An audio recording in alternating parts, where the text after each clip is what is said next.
Bienvenue sur le rocher. Tu connais ce poids invisible qui revient encore et encore, ce fardeau dans ton cœur, cette pensée qui murmure. Tu n'y arrives pas, tu déçois Dieu, encore une fois. La culpabilité chronique est une arme redoutable de l'ennemi. Elle te fait croire que tu n'es jamais à la hauteur, que tu dois mériter le pardon, que Dieu n'est pas satisfait de toi. Mais laisse-moi te dire une vérité. Dieu ne t'a jamais appelé à vivre sous un joug de honte, mais à marcher dans sa grâce, sa paix et sa liberté.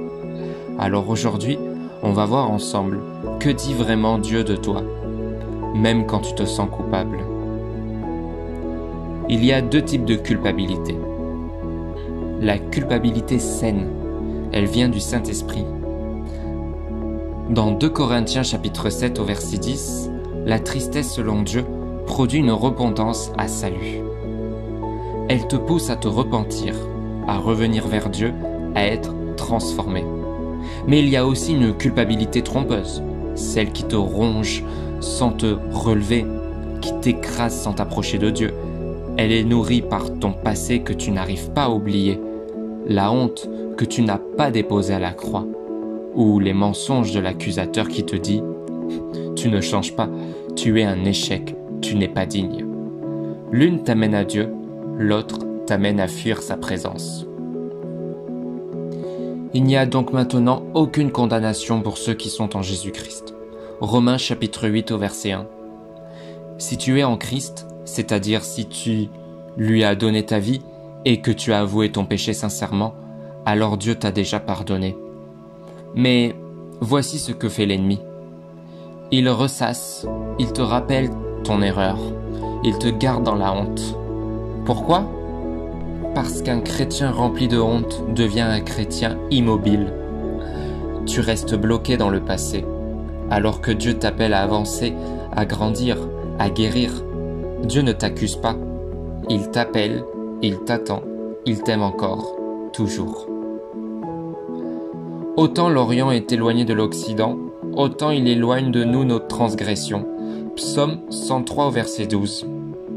Dieu ne te regarde pas en disant « Je me souviens encore de cette faute ». Non, lorsqu'il pardonne, il oublie, il efface, il purifie. Ce que toi tu rumines encore, Dieu l'a déjà jeté au fond de la mer. Tu vois peut-être encore des fautes, mais Dieu voit le sang de Jésus qui t'a lavé. Il ne te voit pas selon ce que tu as fait, mais selon ce que Christ a accompli pour toi. Comment sortir du cercle de la culpabilité chronique ? La culpabilité chronique devient parfois un cycle mental. Voici comment en sortir concrètement. Reconnais la voix du Saint-Esprit. Il corrige avec amour, il ne condamne jamais. Si une voix te pousse à t'éloigner de Dieu, ce n'est pas Dieu. Médite la parole de Dieu chaque jour. Laisse la vérité remplacer le mensonge. Je suis une nouvelle créature. Je suis justifié par la foi. Confesse, puis crois. Le pardon est reçu par la foi, pas par les émotions. Tu ne te sentiras pas toujours pardonné, mais la vérité, c'est que tu l'es. Rappelle-toi que ton identité est en Christ, pas dans ce que tu as fait hier, mais dans ce que Dieu a déclaré sur toi. Tu es mon enfant.